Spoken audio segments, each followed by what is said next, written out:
we thought we'd start off with a video talking about being a sighted guide and best practices for it. Let me just get this up for you.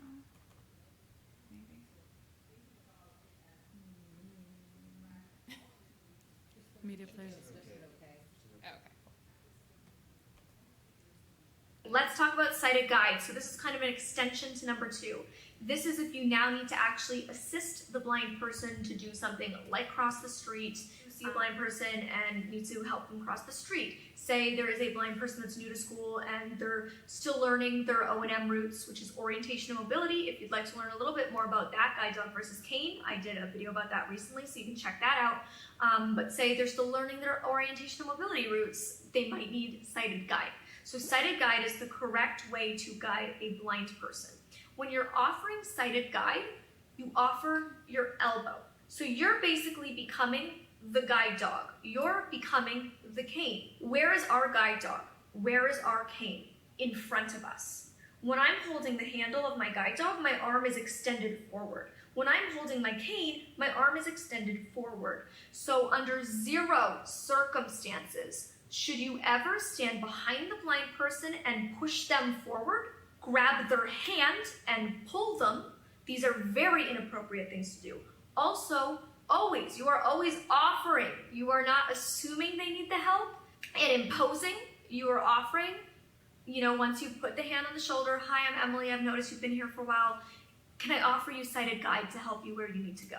That's the best way you can do it. So when you're offering the sighted guide, as I said, you offer the back of your elbow. The blind person will put their hands right at the top of your elbow, around the crook of your arm, and they will stand about 1 foot behind you. As I said, the cane, the dog, that is what you are now essentially becoming or replacing in a certain way.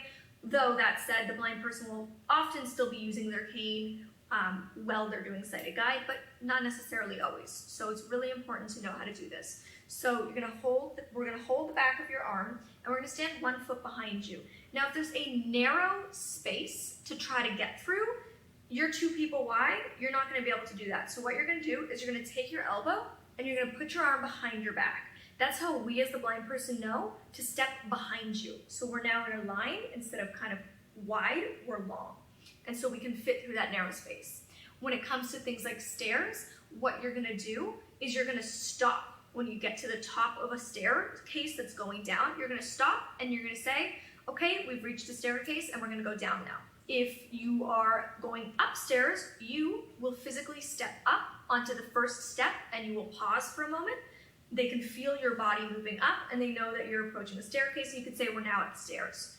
And then they'll know you're about to go up. You don't need to tell us about every single little crack, little bump. You don't have to be super delicate with it. You don't have to be over analyzing what you need to explain to us.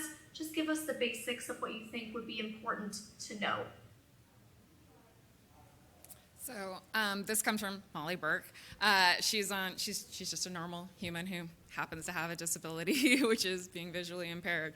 She doesn't get I think she actually may get sponsorship now because she's become so popular. But if you're interested, you can always follow her. She's on Instagram and whatnot. But I like following her because she brings up all sorts of really important and completely common themes throughout when we talk about diversity, equity, and inclusion and justice, when we talk about working with people who need accommodations. In this video even, you notice she touched on, never forcing yourself upon another person, always asking, hi, do you need, would you like me to help you? Don't assume. And I think she just does a really good job bringing awareness and explaining, especially in the realms of visual impairment, obviously.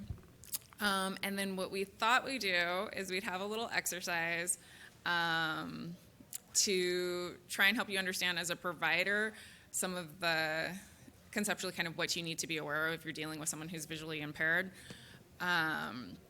So does somebody want to volunteer maybe? We can always force our group to do it, but if there's someone who'd like to volunteer, that'd be awesome. Yes.